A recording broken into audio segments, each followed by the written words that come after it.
छत्तीसगढ़ में सार्वजनिक परिवहन सेवाएं फिलहाल बंद रहेंगी। बस ऑपरेटर्स की परिवहन मंत्री से हुई चर्चा बेनतीजा रही। पिछले महीने के कुछ दिनों को छोड़ दिया जाए तो राज्य में पिछले कई महीनों से सार्वजनिक परिवहन के साधन बंद ही हैं। इससे दूर दराज के इलाकों में रहने वाले आम लोगों और खास करके गांव के लोगों को काफी दिक्कतें आ रही हैं। इन कामों में लगे लोगों के सामने रोजगार का संकट अलग है।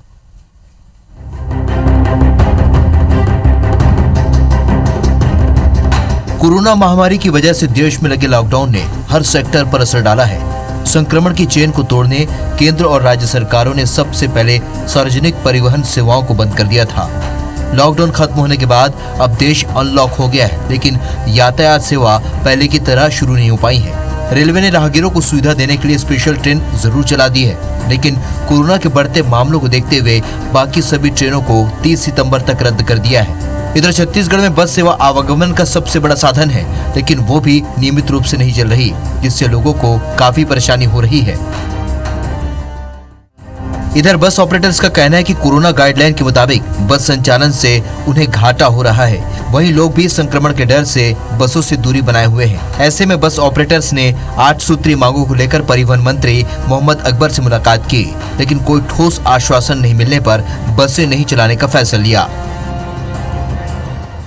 मंत्री जी से हमारी चर्चा हुई, हमने सारी चीज़ों को बता दिया, अच्छे से सुने उन्होंने, और उन्होंने ये कहा कि अधिकारियों से और सीएम साहब से बात करूंगा, लेकिन अभी कोई डिसाइड नहीं हुआ है, ना उन्होंने कोई आश्वासन दिया है, ना कुछ नहीं। तो इसलिए जब तक कि सारी चीज़ें पूरी नहीं होगी, हम बस किसी सूरत में चलाने की स्थिति में नहीं हैं। बस ऑपरेटर्स का कहना है कि बसें नियमित रूप से नहीं चलने पर उन्हें घाटा हो रहा है, जिसकी भरपाई सरकार करे।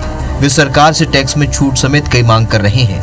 मांगों को लेकर परिवहन मंत्री मोहम्मद अकबर ने कहा कि बस ऑपरेटरों की सभी मांगों पर विचार किया जाएगा। हालांकि इसे लेकर विपक्ष ने कहा है कि सरकार को ना तो बस मालिकों की तकलीफ से कोई लेना देना है और ना तो जनता की परेशानी से।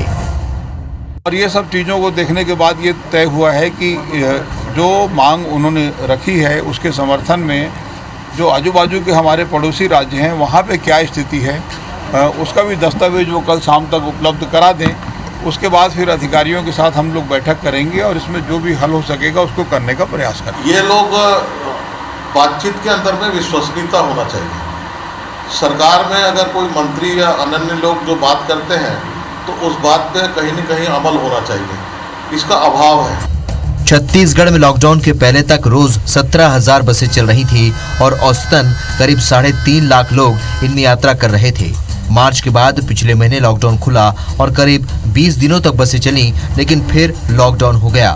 अब 2 हफ्ते बाद फिर से बसें चलाने का आग्रह सरकार कर रही है, पर बस मालिक अपनी मांगों पर अड़े हुए हैं। ऐसे में अब सबको इंतजार है कि एक बार फिर सार्वजनिक परिवहन सेवा बहाल हो और लोगों की परेशानी कम हो, लेकिन कोरोना संक्रमण की रफ्तार को देखते हुए ये इतना आसान नहीं लगता।